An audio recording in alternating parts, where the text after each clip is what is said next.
প্রথম টেস্টের দ্বিতীয় দিনটা নিজেদের করে নিয়েছে টাইগাররা। 2 উইকেট হারিয়ে 175 রান তুলেছে ওরা। 2 নম্বর টেস্ট খেলতে নেমে মোটেও পাননি ভয়। 70 রান করে উইকেটে আছেন মাহমুদুল হাসান জয়। ব্যাট বলে সাকিব আল হাসান ধরবেন হাল। বিপিএল এর জন্য শক্তিশালী দল গড়েছে বরিশাল।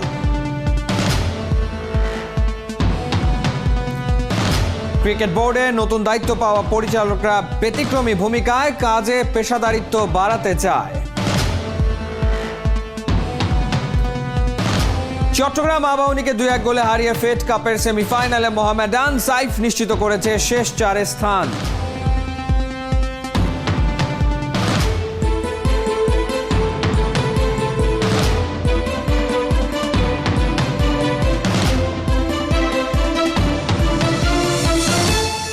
স্বাগত 71-এর খেলা যোগে আপনাদের সাথে আছি আমি ফাহিম রহমান।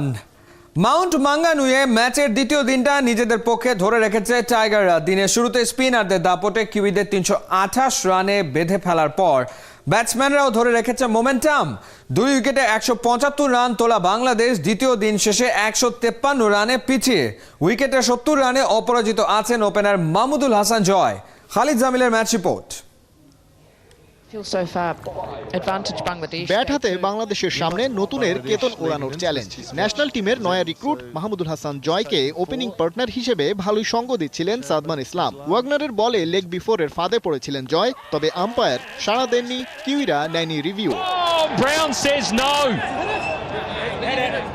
জয় একটা লাইফ পেলেও সাদমান শুরু থেকেই করেছেন সলিড টেস্ট ব্যাটিং, কিন্তু পোড়া কপাল হলে যা হয়। ওয়াগনারের একটা লো ফুল টসে টাইমিং হয়নি, ক্যাচ উঠেছে বোলারের হাতেই। তার পরের গল্পটা নিউজিল্যান্ডের জন্য কেবলই হতাশার। একটানা ধৈর্যের অগ্নি পরীক্ষা দিয়ে গেছে শান্ত জয়ের পার্টনারশিপ। দুজনেই পেয়েছেন 50।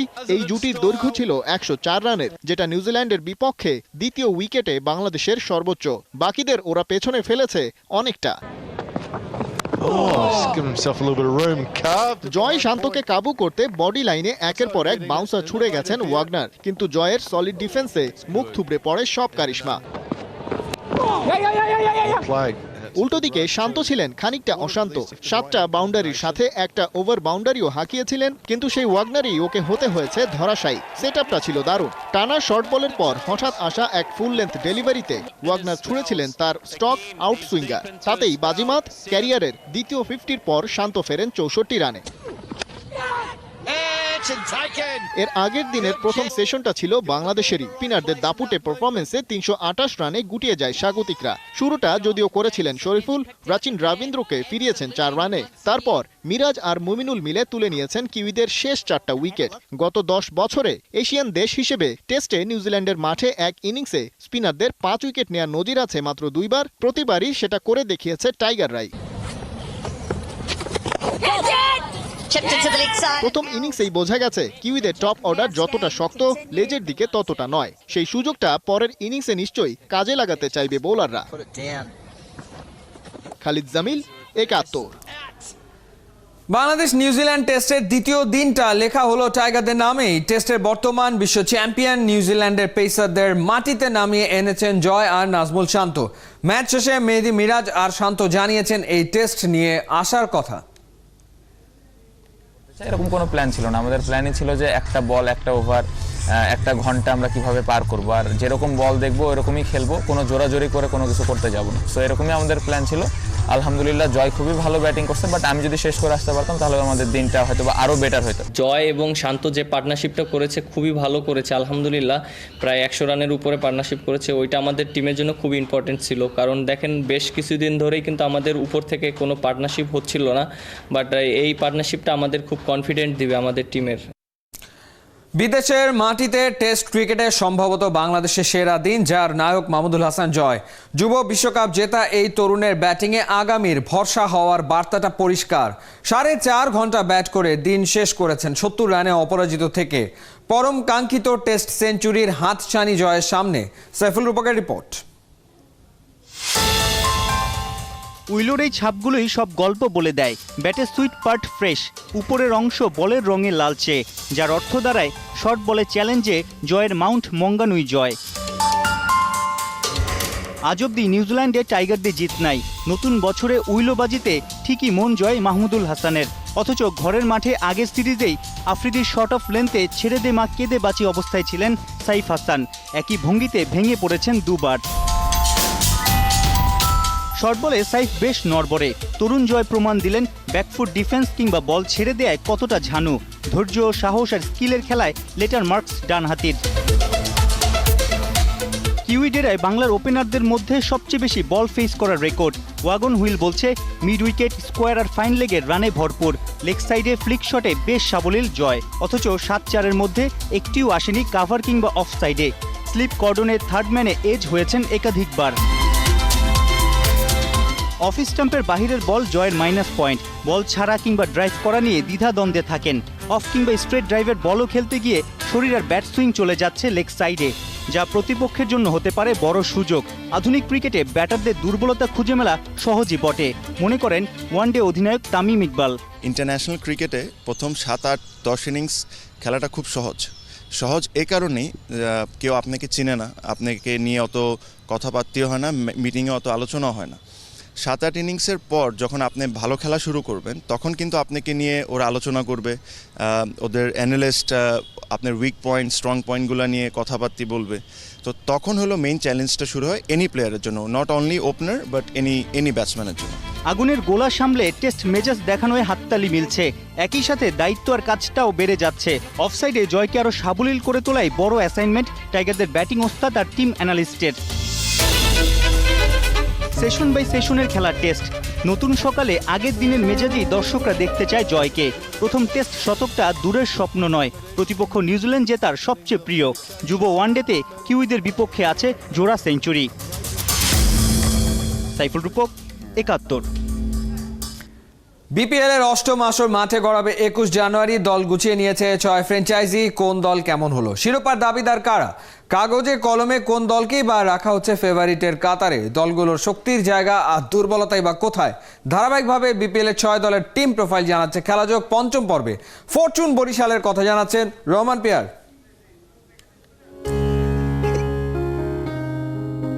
প্রকৃতির স্নিগ্ধ সজীবতা, যেন রঙিন পাতার খামে বসন্তের চিঠি লেখা। ধান, নদী, খাল, এই তিনে বরিশাল। দক্ষিণা বাতাসে দুলে ওঠে কৃষ্ণচূড়ার ডাল।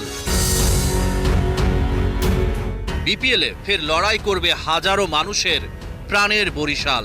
4 আসরে অংশ নিয়ে রানার্স আপ দুবার, 3 আসর বাদে ওরা ফিরছে আবার নয়া মোড়কে, নয়া উদ্যমে।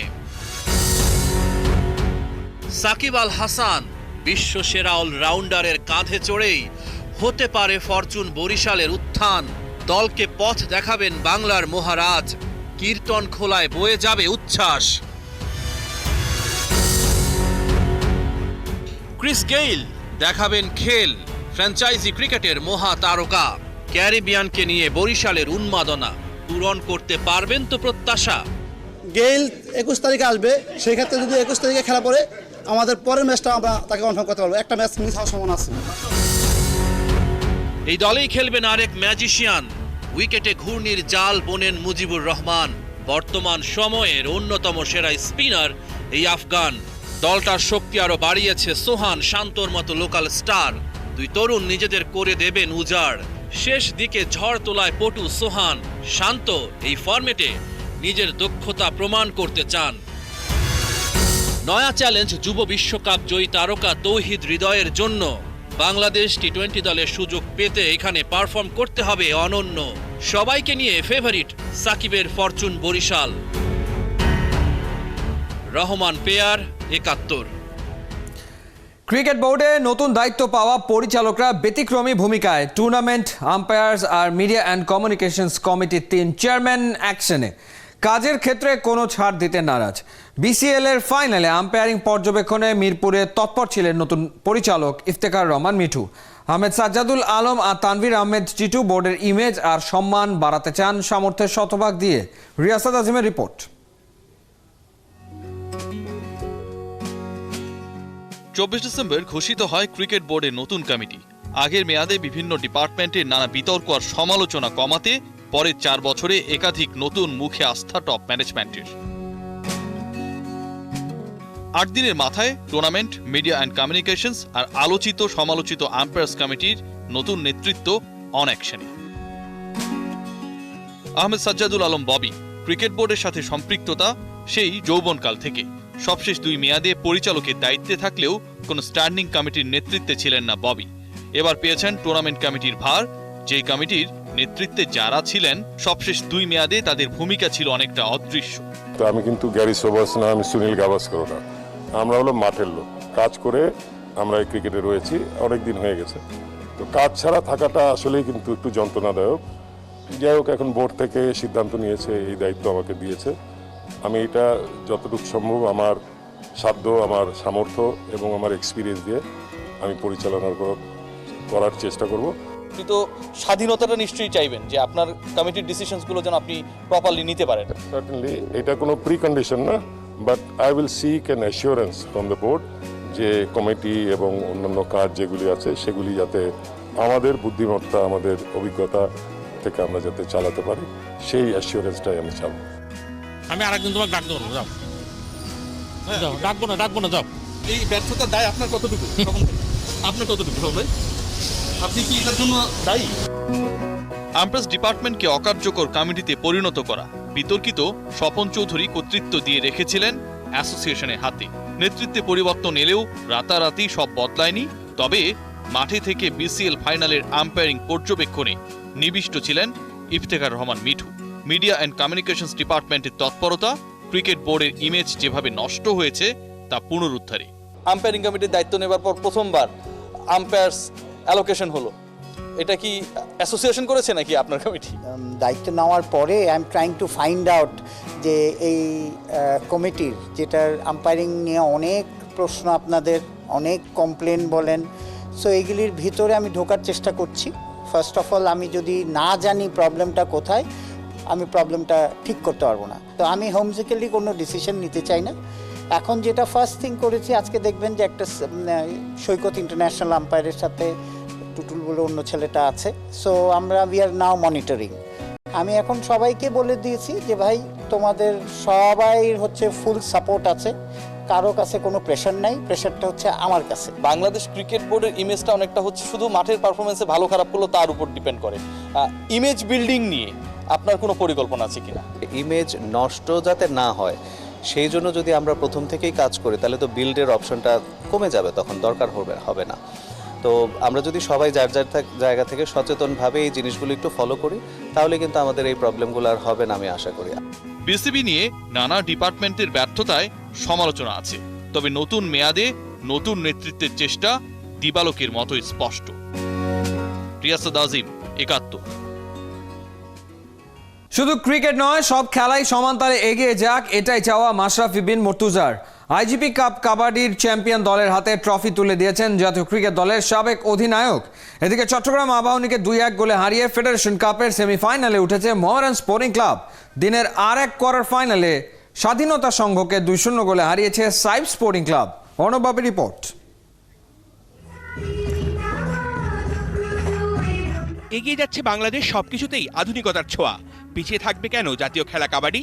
আইজিপি কাপ যুব কাবাডি হলেও আয়োজনের দিক থেকে কোনো কিছুরই কমতি নেই। তৈরি ফাইনালের মঞ্চ। ছেলেদের বিভাগে চট্টগ্রামের প্রতিপক্ষ মৌলভীবাজার। কাবাডির ছকে ফেলে ম্যাচটা জিতে নিয়েছে সিলেটের ছেলেরা। চট্টগ্রামের হারে কিছুটা হলেও কষ্ট পেয়েছেন সংসদ সদস্য নফেল।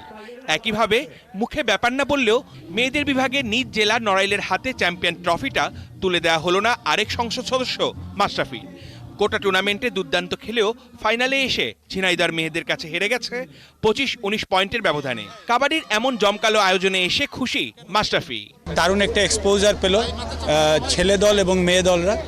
আশা করছি এটা যদি কন্টিনিউ, শুধু এই লেভেলে না, এটা তো অনেক বড় প্ল্যাটফর্মে জাতীয় পর্যায়ে হচ্ছে, এটাকে আরও তৃণমূলে যদি যারা যেখানে দায়িত্বে আছে সেখানে ঠিকমতো যদি টুর্নামেন্টগুলো হয়, তাহলে তাদের প্লেয়ার বের হয়ে আসা সহজ হবে। আমরা তাকে চিফ অ্যাডভাইজার হিসেবে নিয়ে কিভাবে এটাকে ডেভেলপ করা যায় আমি অনুরোধ করব তাকে, সবিনয়ে তিনি করলে আমরা তার পরামর্শ নিয়ে আমরা এটা করতে চাই। সম্ভাবনাময় খেলা কাবাডি আন্তর্জাতিক অঙ্গনে ভালো করতে হলে এমন আয়োজন করতে হবে নিয়মিত। শুধু আয়োজন করলে হবে না, তাদেরকে একটা দীর্ঘমেয়াদী ট্রেনিংয়ের আওতায় তাদেরকে আনতে হবে।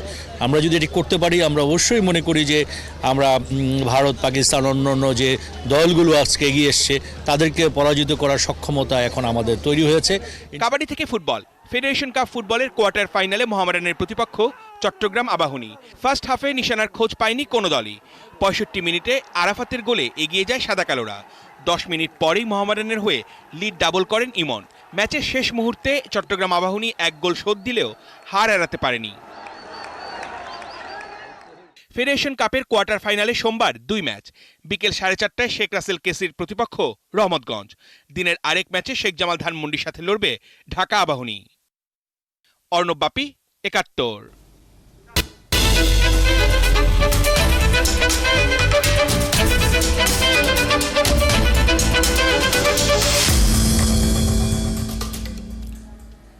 ডিএনসিসি মেয়র কাপে রবিবারের প্রথম ম্যাচে 22 নম্বর ওয়ার্ডকে 2-0 গোলে হারিয়েছে 3 নম্বর ওয়ার্ড। 26 ও 43 মিনিটে ইমরান হোসেনের জোড়া গোলে জয় নিশ্চিত হয় 3 নম্বর ওয়ার্ডের। দ্বিতীয় খেলায় 10 নম্বর ওয়ার্ড 47 নম্বর ওয়ার্ডকে হারিয়েছে 3-0 গোলে। 10 নম্বর ওয়ার্ডের হয়ে জোড়া গোল করেন জীবন। শেষ ম্যাচে 52 নম্বর ওয়ার্ড 2-1 গোলে হারিয়েছে 34 নম্বর ওয়ার্ডকে। 7 মিনিটে মঈন 52 নম্বর ওয়ার্ডকে এগিয়ে দেন। 10 মিনিটে শিমুল 34 নম্বর ওয়ার্ডের পক্ষে গোল শোধ দেন। তবে 38 মিনিটে পিয়াস আবারও এগিয়ে দেন 52 নম্বর ওয়ার্ডকে। সোমবার 3 ম্যাচের টি-20 সিরিজের দ্বিতীয়টায় সাউথ আফ্রিকার বিপক্ষে মাঠে নামবে ভারত। জোহানেসবার্গে দুপুর 2টায় ম্যাচ শুরু। প্রথম ম্যাচ জিতে সিরিজে 1-0 এগিয়ে সফরকারীরা। প্রথম ম্যাচে প্রোটিয়াদের 113 রানে হারিয়ে খানিকটা নির্ভর বিরাট কোহলির দল। এই ভেন্যুতে কখনো টেস্ট ম্যাচ হারেনি টিম ইন্ডিয়া। তবে দু দলের হেড টু হেডে এগিয়ে সাউথ আফ্রিকা। 40 বারের লড়াইয়ে স্বাগতিকদের জয় 15 ম্যাচে। ভারত জিতেছে 11 ম্যাচ। টানা জিতে 1 ম্যাচ হাতে রেখেই সিরিজ জিততে প্রস্তুত সফরকারীরা। রোহিত শর্মা ইনজুরিতে পড়ায় তার সার্ভিস পাবে না টিম ইন্ডিয়া। অন্যদিকে সিরিজ বাঁচাতে ঘরের মাঠে এই ম্যাচে ঘুরে দাঁড়াতে প্রস্তুত প্রোটিয়ারা। এই ছিল এই মুহূর্তে খেলাযোগের সরাসরি সংবাদ অনুষ্ঠান। দেখতে থাকুন 71 ফেসবুক পেজ এবং সাবস্ক্রাইব করুন 71 ইউটিউব চ্যানেলে। প্রতি মুহূর্তে আমরা জানাচ্ছি করোনা সবশেষ ভয় নয়, সচেতনতাই জয়।